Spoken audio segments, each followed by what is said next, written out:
Chapter 13. Now these are the judgments which you shall set before them. If you buy a Hebrew servant, 6 years he shall serve, and in the 7th he shall go out free for nothing.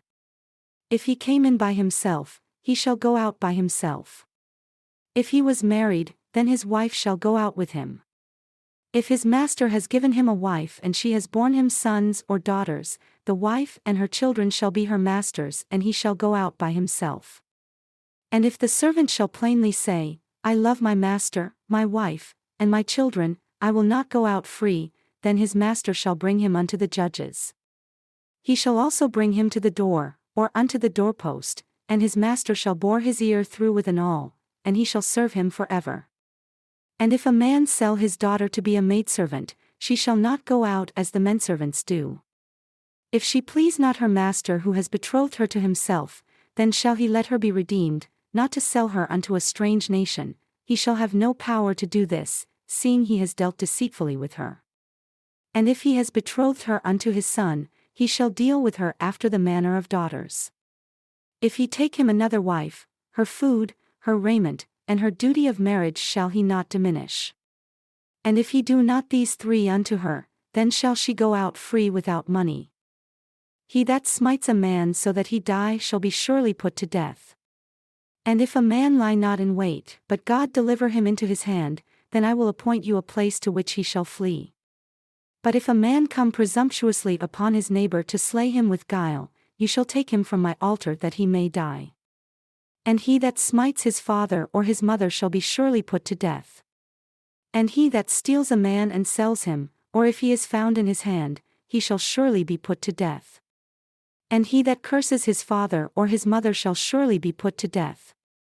And if men quarrel together, and one smite another with a stone or with his fist, and he die not, but keeps to his bed, if he rise again and walk abroad upon his staff, then shall he that smote him be acquitted, only he shall pay for the loss of his time, and shall cause him to be thoroughly healed. And if a man smite his servant or his maid with a rod and he die under his hand, he shall be surely put to death. Notwithstanding, if he continue a day or 2 and recover, he shall not be put to death, for he is his servant. If men quarrel and hurt a woman with child so that her fruit depart, and yet no mischief follow, he shall be surely punished according as the woman's husband will lay upon him, and he shall pay as the judges determine. And if any mischief follow, then you shall give life for life, eye for eye, tooth for tooth, hand for hand, foot for foot, burning for burning, wound for wound, stripe for stripe. And if a man smite the eye of his servant or the eye of his maid, that it perish, he shall let him go free for his eye's sake. And if he smite out his manservant's tooth or his maidservant's tooth, he shall let him go free for his tooth's sake. If an ox gore a man or a woman that they die, then the ox shall be surely stoned, and his flesh shall not be eaten, but the owner of the ox shall be acquitted. But if the ox were accustomed to push with his horn in time past, and it has been testified to his owner, and he has not kept him in but that he has killed a man or a woman, the ox shall be stoned and his owner also shall be put to death. If there is laid on him a sum of money, then he shall give for the ransom of his life whatever is laid upon him. Whether he has gored a son or has gored a daughter, according to this judgment shall it be done unto him. If the ox shall push a manservant or a maidservant, he shall give unto their master 30 shekels of silver, and the ox shall be stoned. And if a man shall open a pit, or if a man shall dig a pit and not cover it, and an ox or an ass fall therein, the owner of the pit shall make it good and give money unto the owner of them, and the dead beast shall be his. And if one man's ox hurts another's that he die, then they shall sell the live ox and divide the money of it, and the dead ox also they shall divide. Or if it is known that the ox has pushed in time past and his owner has not kept him in, he shall surely pay ox for ox, and the dead shall be his own. If a man shall steal an ox or a sheep and kill it or sell it, he shall restore 5 oxen for an ox and 4 sheep for a sheep. If a thief is found breaking up and is smitten that he die, there shall be no bloodshed imputed to him. If the sun is risen upon him, there shall be bloodshed imputed to him. For he should make full restitution. If he has nothing, then he shall be sold for his theft.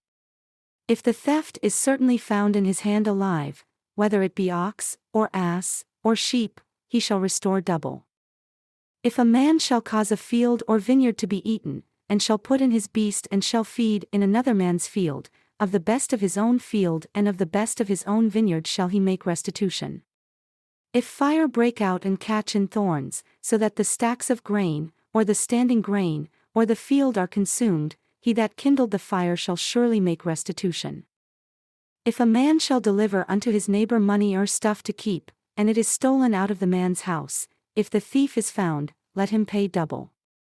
If the thief is not found, then the master of the house shall be brought unto the judges to see whether he has put his hand unto his neighbor's goods.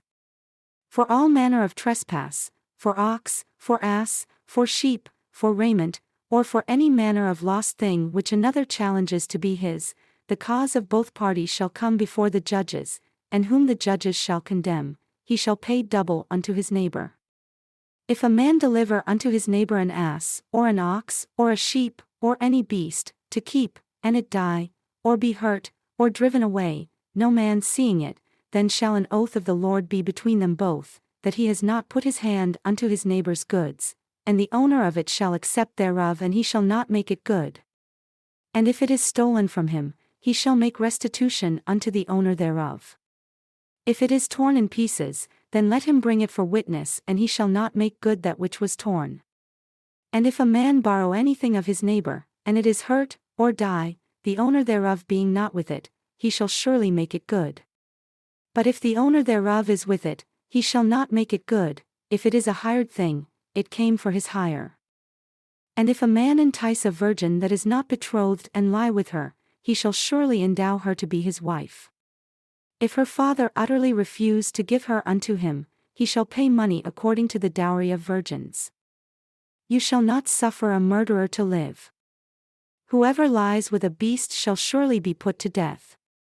He that sacrifices unto any god save unto the Lord only, he shall be utterly destroyed. You shall neither vex a stranger nor oppress him, for you were strangers in the land of Egypt. You shall not afflict any widow or fatherless child. If you afflict them in any way and they cry at all unto me, I will surely hear their cry, and my wrath shall wax hot, and I will kill you with the sword, and your wives shall be widows and your children fatherless. If you lend money to any of my people that is poor by you, you shall not be to him as a usurer, neither shall you lay upon him usury. If you at all take your neighbor's raiment to pledge, you shall deliver it unto him by when the sun goes down, for that is his covering only, it is his raiment for his skin. Wherein shall he sleep? And it shall come to pass when he cries unto me that I will hear, for I am gracious. You shall not revile against God, nor curse the ruler of your people.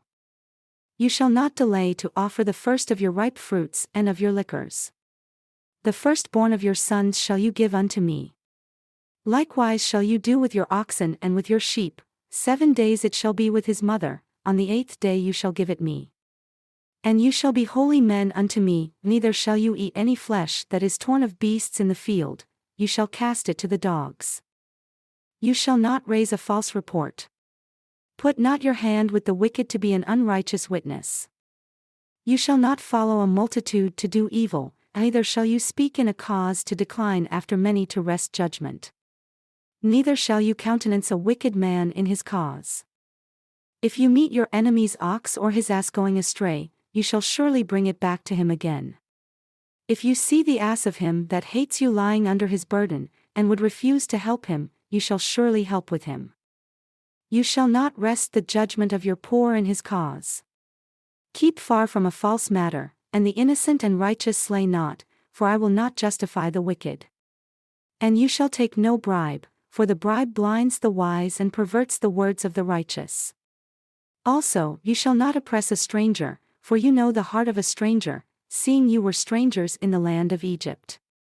And 6 years you shall sow your land and shall gather in the fruits thereof, but the 7th year you shall let it rest and lie still, that the poor of your people may eat, and what they leave, the beasts of the field shall eat. In like manner you shall deal with your vineyard and with your olive yard. 6 days you shall do your work, and on the 7th day you shall rest, that your ox and your ass may rest, and the son of your handmaid and the stranger may be refreshed. And in all things that I have said unto you, be circumspect and make no mention of the name of other gods, neither let it be heard out of your mouth. 3 times you shall keep a feast unto me in the year. You shall keep the feast of unleavened bread. You shall eat unleavened bread 7 days, as I commanded you, in the time appointed of the month Abib, for in it you came out from Egypt, and none shall appear before me empty, and the feast of harvest. The firstfruits of your labors which you have sown in the field. And the feast of ingathering, in the end of the year, when you have gathered in your labors out of the field. 3 times in the year, all your males shall appear before the Lord God. You shall not offer the blood of my sacrifice with leavened bread, neither shall the fat of my sacrifice remain until the morning. The first of the firstfruits of your land you shall bring into the house of the Lord your God. You shall not boil a kid in his mother's milk. Behold, I send an angel before you, to keep you in the way and to bring you into the place which I have prepared. Beware of him and obey his voice, provoke him not, for he will not pardon your transgressions, for my name is in him. But if you shall indeed obey his voice and do all that I speak, then I will be an enemy unto your enemies and an adversary unto your adversaries.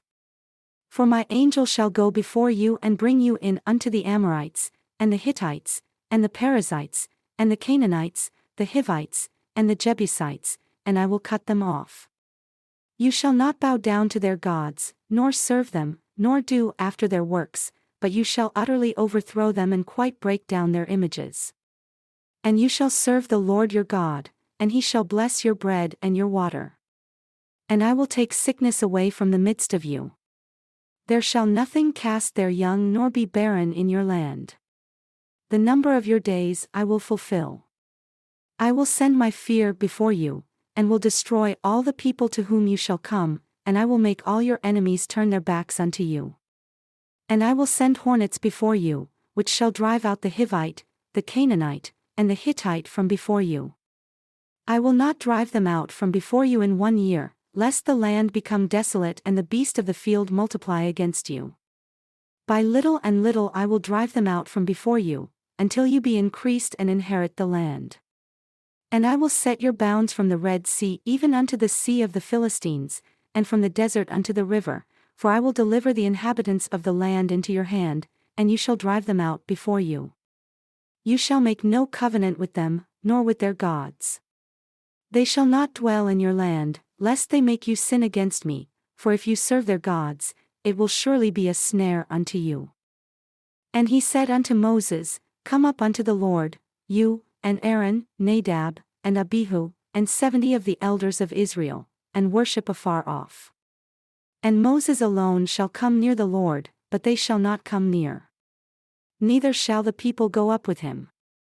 And Moses came and told the people all the words of the Lord, and all the judgments. And all the people answered with one voice and said, All the words which the Lord has said will we do. And Moses wrote all the words of the Lord, and rose up early in the morning, and built an altar under the hill, and 12 pillars, according to the 12 tribes of Israel. And he sent young men of the children of Israel, who offered burnt offerings and sacrificed peace offerings of oxen unto the Lord. And Moses took half of the blood and put it in basins. And half of the blood he sprinkled on the altar. And he took the book of the covenant and read in the audience of the people, and they said, All that the Lord has said will we do and be obedient. And Moses took the blood and sprinkled it on the people, and said, Behold the blood of the covenant which the Lord has made with you concerning all these words. Then went up Moses, and Aaron, Nadab, and Abihu, and 70 of the elders of Israel, and they saw the God of Israel. And there was under his feet like a paved work of a sapphire stone, and like the body of heaven in his clearness. And upon the nobles of the children of Israel he laid not his hand. Also, they saw God and did eat and drink. And the Lord said unto Moses, Come up to me into the mount and be there, and I will give you tablets of stone, and a law and commandments which I have written, that you may teach them. And Moses rose up, and his minister Joshua. And Moses went up into the mount of God. And he said unto the elders, Wait here for us until we come again unto you. And behold, Aaron and Hur are with you. If any man has any matters to do, let him come unto them. And Moses went up into the mount, and a cloud covered the mount. And the glory of the Lord abided upon Mount Sinai, and the cloud covered it 6 days. And the 7th day he called unto Moses out of the midst of the cloud. And the sight of the glory of the Lord was like devouring fire on the top of the mount in the eyes of the children of Israel. And Moses went into the midst of the cloud and went up into the mount. And Moses was in the mount 40 days and 40 nights.